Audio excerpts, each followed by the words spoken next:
तो शुरुआत करते हैं बाजार की खबर से ही, जहां हमने देखा हफ्ते के दूसरे दिन जोरदार तेजी देखने को मिली। मेटल, आईटी और ऑटो शेयरों में जमकर खरीदारी हुई। बाजार की दिन भर की हलचल का पूरा ब्यौरा लेकर हाजिर है मेरी सहयोगी प्रियंका उप्पल आनंद। जी बिल्कुल, देखिए आज आप बाजार में एक बड़ा हिस्टोरिक इवेंट था एलआईसी का डेब्यू, और हिस्टोरिक डे कहना चाहिए कि बाजार में 400 पॉइंट से ज़्यादा की रैली आपने देखी। हालांकि एलआईसी थोड़े से डिस्काउंट पर ज़रूर चल रहा है, लगभग 7% के डिस्काउंट पर, लेकिन आप बाजार में वन डायरेक्शनल मूव देखिए और अक्रॉस द सेक्टर्स आपको बाइंग दिखेंगे। In fact it's a very good comeback rally, broad based rally दिखी सारे सेक्टर्स में, led by metal, commodities, energy. IT pack ने भी आज सहारा दिया बाजार को, और बाजार के हेवी वेट्स लाइक रिलायंस ने भी आज कंट्रीब्यूट किया, जिसकी वजह से हमने देखा ये वन साइडेड आपको रैली देखी। 16,200 के ऊपर हमने क्रॉस भी किया और सस्टेन भी किया। बैंक्स, फाइनेंशियल्स, इन सभी का कंट्रीब्यूशन बाजार को देखने को मिला। अगर आप पहले 10 काउंटर्स देख लेंगे निफ्टी के, एफएनओ के, तो उसमें आपको मेटल के, कमोडिटीज के, एल्यूमिनियम प्ले के, वेदांता, हिंडाल्को, यहाँ अच्छा खासा टेक्निकल बाउंस बैक देखा। बहुत ज़्यादा शॉर्ट स्पेस पे बने हुए थे, तो यहाँ पर आपको बड़े मूव्स दिखे। NALCO, Tata steel, JSW steel, इन सभी स्पेसेस में आपको अच्छी खासी तेजी देखने को भी मिली। इसके अलावा आपको आईटीसी से आज सपोर्ट मिला, 260 के ऊपर बंद होने में कामयाब भी हुआ, लगभग 4% की तेजी, 264 रुपए के पास आईटीसी बंद हुआ। रिलायंस ने बड़े मूव दिखाए, 3% से ज़्यादा की 4% से ज़्यादा की तेजी के साथ इनफैक्ट बंद होते हुए दिखाई दे रहा है। सो ये बड़े साइंस थे जिसके चलते हमने देखा कि आज बाजार में ये मूव सस्टेन भी करे, और बड़ी शॉर्ट कवरिंग रैली जो आपको देखने को मिली, ना सिर्फ मिड कैप आईटी से बल्कि लार्ज कैप आईटी से भी। आपको विप्रो, एचसीएल टेक जैसे स्टॉक्स में तेजी दिखी। उसके अलावा आपको दूसरे स्टॉक्स मिड कैप और स्मॉल कैप में माइंडट्री, एलटीटीएस, ओएफएसएस, टेक्नोलॉजी और आईटी पैक्स में भी आपको एक अच्छा खासा कमबैक आज देखने को मिला। इन सभी ट्रिगर्स पे हमने देखा कि 16,200 के ऊपर बाजार सस्टेन किया, और बाजार ने इसके ऊपर क्लोजिंग भी दी है। So led by majorly by metals and commodities, एक one sided, all sectors in green आपको आज क्लियरली लॉन्ग बिल्टअप होते हुए दिखाई दिए बैंक्स एंड फाइनेंशियल्स में। सो बाजार में आज बहुत ही जोरदार तेजी के साथ आज कारोबार हुआ। बिल्कुल बढ़िया तेजी, और 2 दिन में हम लोग वापस 16,200 के ऊपर पहुंच गए हैं। अविनाश गोरशकर मेरे आज के मेहमान मेरे साथ जुड़ गए हैं। अविनाश, बहुत बहुत स्वागत आपका। जिस तरह की रैली हमने बाजार में आते हुए देखी पिछले कुछ दिनों में, पहले उससे ठीक पहले जो है माहौल काफ़ी ख़राब दिखाई दे रहा था। ऐसा लग रहा था कि न जाने हम लोग 15,800 तक जो पहुँचे हैं वो और कितनी गिरावट देखेंगे। ये जो एक रैली हम देख रहे हैं, इसको आप कैसे रीड कर रहे हैं? ये जैसे अंग्रेजी में कहते हैं इसको डेड कैट बाउंस, इसको आप शॉर्ट टर्म मानेंगे या आपको लगता है कि बॉटम बन गया बाजार का और यहां से अब लंबी रैली की शुरुआत हो सकती है? Good evening Saumitra. देखिए, पहली बात तो मैं समझता हूं कि आज की रैली लार्जली मेटल्स रिलेटेड है। मेटल्स में बहुत बड़ी तेजी आज सुबह से देखी, और इसका एकमात्र कारण था कि चाइना में अभी कोविड का जो डेवलपमेंट था वो अभी खत्म हो चुका है। ऑलमोस्ट सारे एरियाज में कोविड खत्म होने के बाद नॉर्मल सी आ रही है, और उसी कारण से लोगों को और मार्केट्स में इस बात की तेजी हो गई कि मेटल मार्केट्स में वापस चाइना उतरेगा, डिमांड बढ़ेगी, और इसलिए आपने बहुत अच्छी तेजी से मेटल काउंटर्स में देखी। अभी ये कितनी फॉलो अप बाइंग कल आती है, आने वाले हफ्तों में आती है, वो देखना पड़ेगा, क्योंकि 2 बड़े इवेंट्स हो चुके हैं। एक तो देखिए, रुपया आज सबसे लो लेवल पे टच कर चुका है, और दूसरी बात, एफआईएस की बिकवाली आज भी काफी बड़ी थी। तो मेरे ख्याल से आई थिंक अभी भी मैं समझता हूँ कि स्टॉक स्पेसिफिक एक्टिविटी ज्यादा अहमियत रखेगी। हालांकि 16,000 का जो लेवल है सौमित्र, वो बहुत इंपॉर्टेंट है, और वो अगर मार्केट रिस्पेक्ट करता है तो डेफिनेटली आने वाले दिनों में हम थोड़ा कंसोलिडेशन देखेंगे, और स्टेडी भी एक अपवर्ड ट्रेजेक्टरी देख सकते हैं, अगर hopefully follow up buying market में देखने को मिलेगी। चलिए ठीक है, तो 2 बड़े फैक्टर्स जैसा आपने बताया वो हो भी चुके हैं, और अब देखते हैं कितनी और रैली बाकी है बाजार में। आज का दिन तो लेकिन काफ़ी बेहतरीन रहा, लेकिन आज का दिन इसलिए भी इंपॉर्टेंट रहेगा और याद रखा जाएगा क्योंकि सबसे बड़ा आईपीओ जो हमारे देश में खुला था एलआईसी का, वो आज उसकी लिस्टिंग हो गई।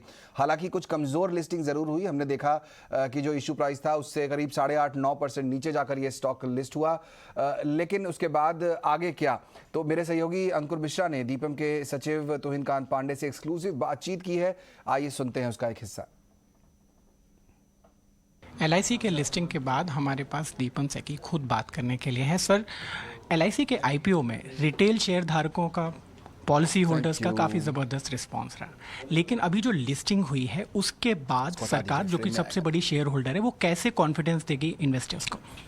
देखिए, एलआईसी एक बहुत कॉरपोरेशन बहुत सालों से है और बहुत सालों तक है, बहुत बड़ी कॉरपोरेशन है, और उसमें जो एक दिन के लिए या कुछ घंटों के लिए या कुछ जैसे ही बिगिन हुआ, उसमें उसका अंदाज़ा नहीं लगाना चाहिए।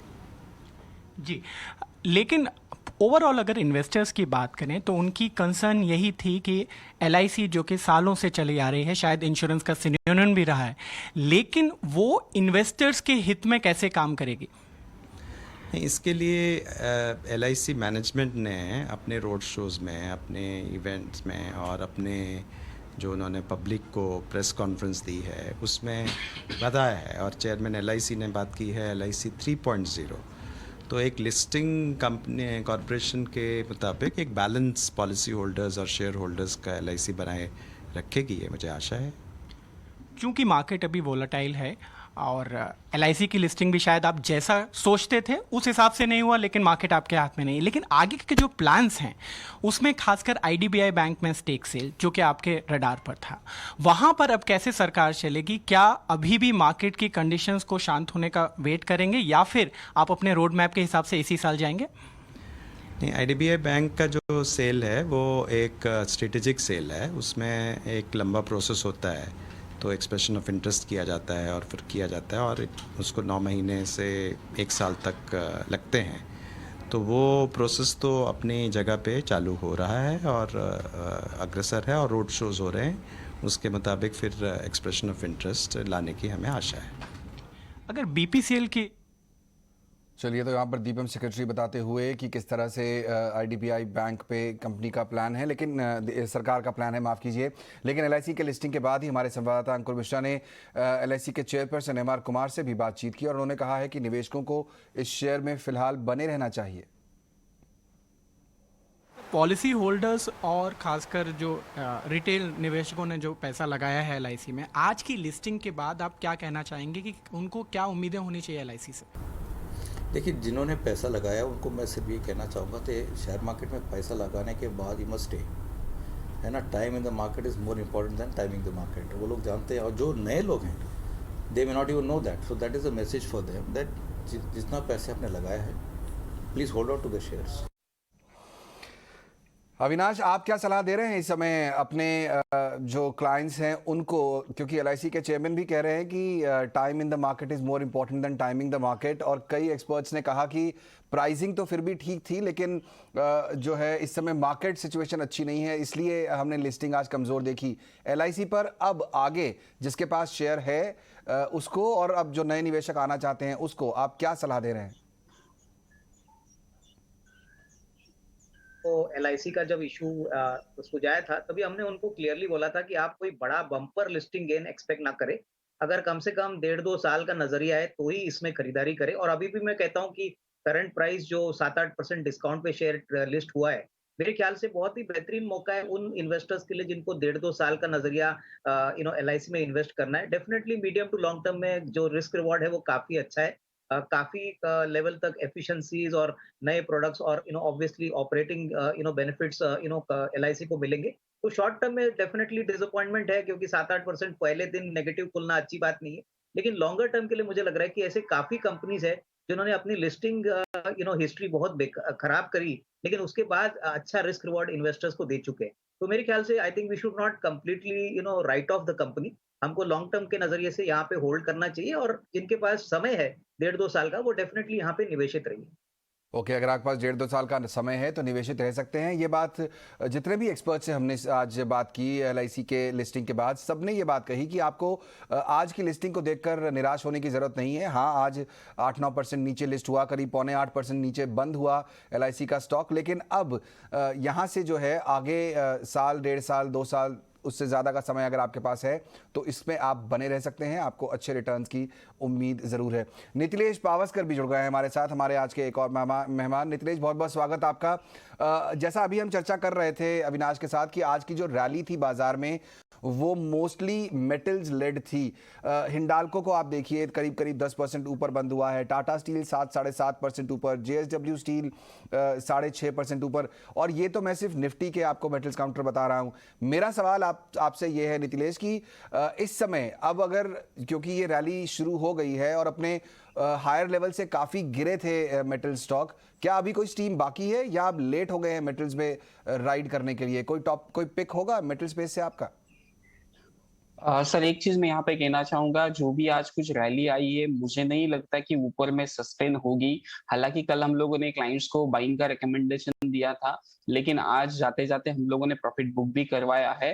तो मेटल में अगर हम लोग देखेंगे, टाटा स्टील के ऊपर जैसे ही टाटा स्टील का काउंटर 1210 1220 ये रेंज में अगर जाता है फिर से, तो जहां से उसने ब्रेकडाउन दिया था वहां पे जाके फिर से उसमें एक सेलिंग का सिनारियो हमें देखने को मिल सकता है। तो मेटल के ऊपर मुझे नहीं लगता कि लंबी अवधि के लिए कुछ प्ले कर सकते हैं। तो जो भी कुछ ट्रेडिंग पोजीशंस है वो हम लोग वहां पे एक शॉर्टिंग अपॉर्चुनिटी फिर से बना सकते हैं इस बाउंस बैक के अंदर। अपॉर्चुनिटी दिख रही है यहाँ पर मेटल्स में। जो तेजी देखी आपने आज, उसमें बहुत ज़्यादा कुछ अपॉर्चुनिटी नहीं दिखती है, इनफैक्ट शॉर्ट्स के मौके ज़रूर दिखते हैं। चलिए आगे बढ़ते हैं। एक और बड़ी खबर जो आज हुई वो ये कि अब 5G तकनीक में भारत जो है वो आत्मनिर्भर बनेगा। आज TRAI की 25वीं सालगिरह के मौके पर प्रधानमंत्री मोदी ने 5G टेस्ट बेड सर्विस को लॉन्च किया है। इस मौके पर प्रधानमंत्री मोदी ने कहा है कि ये टेलीकॉम सेक्टर में क्रिटिकल और मॉडर्न टेक्नोलॉजी की आत्मनिर्भरता की दिशा में एक अहम कदम है। मुझे देश को अपना खुद से निर्मित 5G टेस्ट बेड राष्ट्र को समर्पित करने का अवसर मिला है। ये टेलीकॉम सेक्टर में क्रिटिकल और आधुनिक टेक्नोलॉजी की आत्मनिर्भरता की दिशा में एक अहम कदम है। मैं इस प्रोजेक्ट से जुड़े सभी साथियों को, हमारे IITs को बहुत बहुत बधाई देता हूं। विशेष रूप से हमारे स्टार्टअप्स के लिए अपने प्रोडक्ट टेस्ट करने का ये बहुत बड़ा अवसर है। अनुमान है कि आने वाले 1.5 दशक में 5G से भारत की अर्थव्यवस्था में $450 बिलियन का योगदान होने वाला है। यानी ये सिर्फ इंटरनेट की गति नहीं, बल्कि प्रगति और एम्प्लॉयमेंट जनरेशन की गति को भी बढ़ाने वाला है। 5G टेस्ट बेड लॉन्च के मौके पर टेलीकॉम मंत्री अश्विनी वैष्णव ने कहा कि उन्हें उम्मीद है कि 5G स्पेक्ट्रम नीलामी में टेलीकॉम कंपनियां हिस्सा लेंगी और ये ऑक्शन तय प्लान के मुताबिक ही होगा। There is a very complex and a very well laid out process for what should be the price of spectrum. All those things are determined in a very methodical, very transparent manner. It would be inappropriate for me to comment at this point of time, and I'm very hopeful that all the industry participants will participate in the auction. 5G rollout एकदम आपके सामने जो हमने time table रखा उसी time table पे चल रहा है. It's going on track. और मेरे सहयोगी दानिश आनंद ने TRAI के चेयरमैन PD वाघेला जी से भी एक्सक्लूसिव बातचीत की। आइए सुनवाते हैं उसका भी एक हिस्सा। See, the one thing which we are working on is collaboration. This, part of the celebration, we have tomorrow 4 seminars. In this, one thing which we want to, work on is how to collaborate among the various regulators and infrastructure providers. So, for example, we are working on how to use the electricity poles, for aerial fiber and using the space which is available to them for laying even underground cables. There is an organization called FOIR.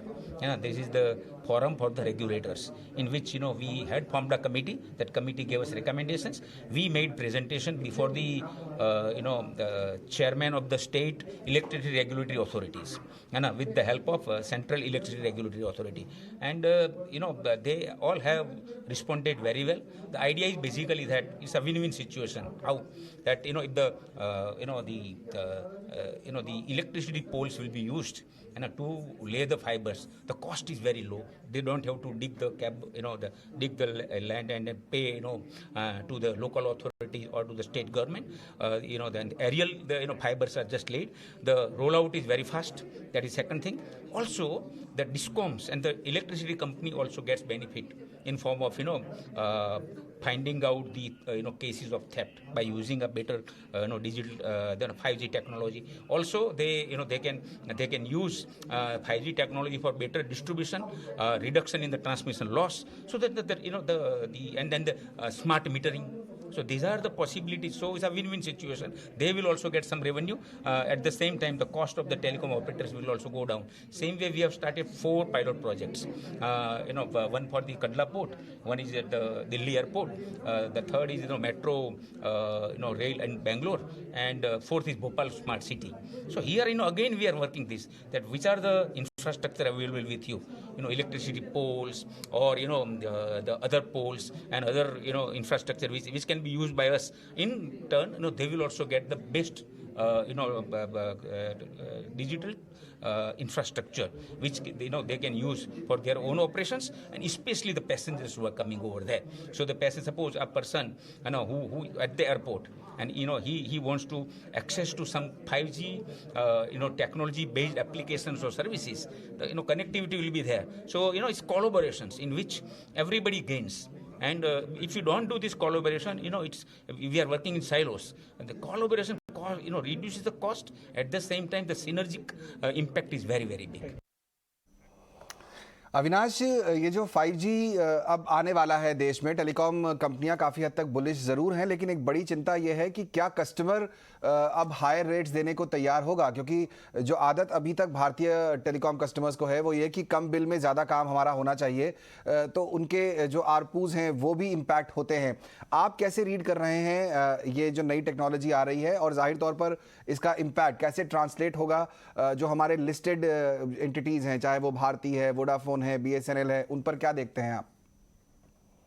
Soumitra, मुझे लग रहा है कि देखिए जो 5G का जो roll out है वो डेफिनेटली काफी समय से कस्टमर्स अवेट कर रहे हैं, और मैं समझता हूं कि देखिए इसमें जो प्रीमियम सर्विसेज होंगी, जहां पे डेटा स्पीड बहुत तेजी से किसी को अगर शिफ्ट करना है या यूज करना है, तो मेरे ख्याल से 5G का जो इंफ्रास्ट्रक्चर है वो तो कस्टमर्स को यूज करना ही पड़ेगा। और मेरे ख्याल से सर्विस अगर प्रीमियम सर्विस है तो ये कंपनीज डेफिनेटली इसकी कीमत इनिशियली मांगेंगे, बट मुझे लग रहा है कि यहाँ पे भी कंपनीज काफी कॉम्पिटिटिव इसको प्राइस करेंगे, क्योंकि वो सभी जानते हैं कि इसको जितना मास नंबर्स में बेचा जाएगा उसी में उनका फायदा है।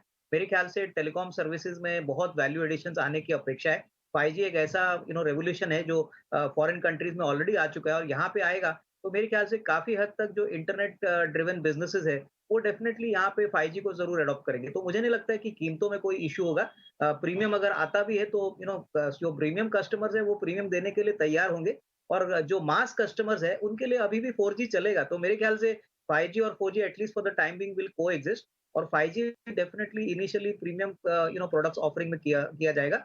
और ये दोनों कंपनीज के लिए, भारती एयरटेल, रिलायंस, जो ये दोनों कंपनीज को काफी फायदा होना चाहिए, क्योंकि काफी हार्डकोर इन्वेस्टमेंट्स इन्होंने पहले कर दी है 5G के लिए, और इसका बेनिफिट इनको जरूर आने वाले सालों में मिलना चाहिए। तो मुझे नहीं लग रहा है कि कीमतों के कारण कोई डिमांड कंप्रेशन आएगी या डिमांड आएगा नहीं। डेफिनेटली इसकी डिमांड काफी बड़ी है। डिमांड तो बढ़ेगी, लेकिन प्रीमियम कस्टमर्स के लिए शुरुआत में ज़रूर फ़ायदा होगा। और देखना ये होगा कि जैसा कि अविनाश कह रहे हैं, ऐसा ही होता दिख रहा है कि 5G और 4G दोनों साथ में को एग्जिस्ट करें, क्योंकि प्राइस जो है सेंसिटिव है भारतीय जनता। तो देखना होगा कि कैसे इस 5G के पूरे जो जब आएगा इंफ्रास्ट्रक्चर उसको कैसे वो लोग लेते हैं। लेकिन इस बीच भारतीय एयरटेल पर चूँकि चर्चा हो ही रही है टेलीकॉम स्पेस पर, भारतीय एयरटेल पर भी फिर से फोकस करते हैं, क्योंकि नतीजे आए हैं जो कि थोड़े कमज़ोर देखने देखने को मिल रहे हैं। आरपूज में हमने देखा 9% से ज़्यादा की बढ़ोतरी ज़रूर देखने को मिली है, लेकिन बाकी और क्या डिटेल्स हैं? मेरे सहयोगी सौमित सरकार जुड़ गए मेरे साथ। सौमित, किस तरह से आपने रीड किया भारती के नंबर्स को?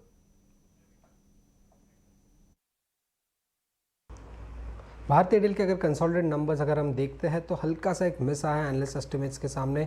करीब 1% का मिस आया है एनालिस्ट एक्सपेक्टेशंस के सामने। एनालिस्ट एक्सपेक्ट कर रहे थे रेवेन्यू करीब 17,800 करोड़ का होगा, बट कंपनी 31,800 करोड़ का होगा, बट कंपनी ने रेवेन्यू जो रिपोर्ट किया है वो करीब 31,500 करोड़ का हुआ है। सिमिलरली एबिटा फ्रंट पे भी अगर हम देखेंगे तो करीब 1% का मिस आया है एनालिस्ट एक्सपेक्टेशन के सामने। बट अगर आप नेट प्रॉफिट नंबर देखते हैं तो वो एनालिस्ट एक्सपेक्टेशन से काफ़ी ऊपर आया है, क्योंकि कंपनी ने फोर्थ क्वार्टर में एक्सेप्शनल गेन रिपोर्ट किया है।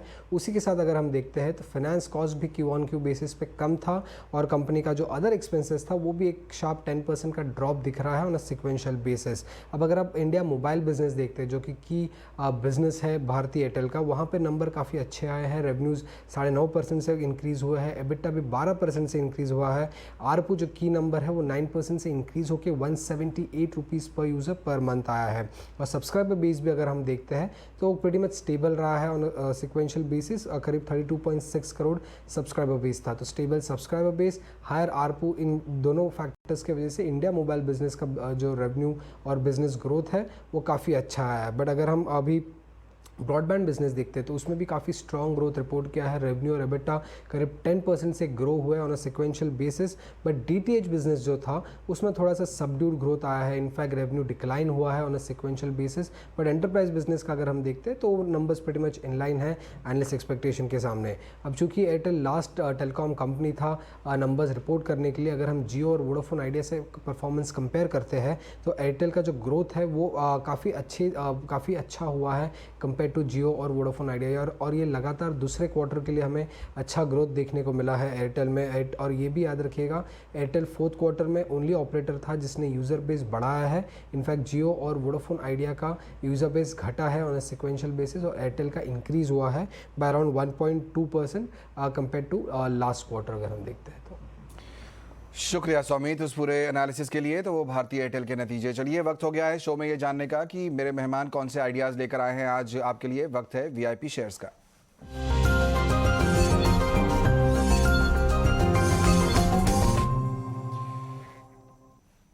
नितिलेश, आपसे जानना चाहेंगे, कल जब बाजार खुलेगा और जिस तरह के ग्लोबल संकेत भी दिख रहे हैं, ऐसा लग रहा है कि शायद एक पॉजिटिव नोट पर खुले। हालांकि कल सुबह तक काफ़ी कुछ बदल भी सकता है, तो कैसे ट्रेड करेंगे आप? कौन से स्टॉक आइडियाज शेयर करना चाहेंगे आज? जी सर, डाबर को मैं एक वॉच लिस्ट में रख रहा हूँ। अगर डाबर का काउंटर 505 के ऊपर अगर ये सस्टेन होता है तो 498 के स्टॉप लॉस के साथ हम लोग इसमें लॉन्ग जा सकते हैं। 515 का मेरा पहला टारगेट होगा, और दूसरा जो टारगेट होगा मेरा वो 520 का होगा। और जैसे कि मैंने कहा कि मेटल्स में मुझे वीकनेस अभी भी दिख रही है, कुछ भी बाउंस बैक मिलेगा तो उसमें मैं सेलिंग का ही व्यू बना के चलूंगा। तो टाटा स्टील में हम लोग देखेंगे कल अगर 1210 से लेके 1215 ये जोन में अगर मिलता है तो हम लोग वहां पे शॉर्ट करने की कोशिश करेंगे। 1230 रुपए का एक स्ट्रिक्टली स्टॉप लॉस मेंटेन करेंगे। नीचे में जो टारगेट हम लोग प्लान करेंगे वो 1160 के आसपास का हम लोग टारगेट प्लान करेंगे।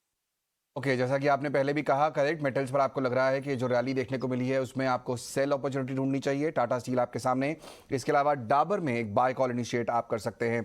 अविनाश, आपकी तरफ से कोई आइडियाज? सौमित्र, मेरे पास दो इन्वेस्टमेंट आइडियाज है। पहला investment idea agrochemical player United phosphorus पे। हमको लग रहा है कि यूपीएल के नंबर्स FY22 के बहुत दमदार आए थे, और आने वाले साल में भी जिस प्रकार का growth Europe, Latin American markets और इंडिया में दिख रहा है, हमको लग रहा है कि both margin as well as top line growth काफी तेजी से बढ़ेगी। इनफैक्ट हमको लग रहा है कि इस साल कर्जा भी कम होने की अपेक्षा है। कंपनी ने गाइडेंस भी दिया है कि ओवरऑल डेट वो कम करना चाहते हैं। वो करीबन 819 का अभी करंट प्राइस है। मुझे लग रहा है कि अगर नजरिया कम से कम 8 से 12 महीने का है तो करीबन 975 का टारगेट प्राइस इन्वेस्टर्स को मिल सकता है। और दूसरी कंपनी जो ऑटो एंसिलरी है और जो लुब्रिकेंट बनाती है सौमित्र, उस कंपनी का नाम है गल्फ ऑयल लुब्रिकेंट्स। ये company basically second largest lubricant player India में है, और OEMs as well as replacement market में बहुत अच्छी तरह से अपना प्रेजेंस बना चुकी है। सबसे बड़ी बात, इस साल करीबन 2000 करोड़ का रेवेन्यू और उसके ऊपर 200 करोड़ का प्रॉफिट कंपनी कमाएगी। हालांकि क्रूड ऑयल के प्राइसेस काफी बड़े हैं तो इसलिए स्टॉक में थोड़ी सी सॉफ्ट मूवमेंट है। लेकिन हमारा मानना है कि इस कंपनी में प्राइसिंग पावर बहुत है। इन्होंने करीबन 8 महीने में 5 बार अपने प्राइसेस इंक्रीज कर दिए, और हमारा मानना है कि क्रूड के प्राइसेस जब सॉफ्ट होंगे होपफुली आने वाले साल में, तो इनको काफी फायदा होगा। तो करीबन अगर 12 से 15 महीने का व्यू है तो ये सबसे बॉटम लेवल है। 750 के हाई के बाद ये शेयर अभी 380-85 में मिल रहा है, तो करीबन 12 टू 15 मंथ्स के टाइम फ्रेम से खरीदना चाहिए। हमको लग रहा है कि 475-500 का एक टारगेट प्राइस कंफर्टेबली पॉसिबल है। तो ऑब्वियसली इसमें अच्छी डीप वैल्यू आपको मिल सकती है अगर आप अभी इसको खरीदते हैं। तो 1 से 1.5 साल का समय, 2 बेहतरीन स्टॉक निवेश के लिहाज से, गल्फ ऑयल और यूपीएल, उन दोनों को आप कर सकते हैं पोर्टफोलियो में शामिल। बहुत बहुत शुक्रिया अविनाश और नितिलेश समय निकालकर आज शो में शामिल होने के लिए। और कल की तैयारी की पूरी टीम को भी दीजिए इजाजत। लेंगे एक ब्रेक, लेकिन आप कहीं मत जाइए। ईटी नाउ स्वदेश पर खबरों का सिलसिला लगातार जारी है।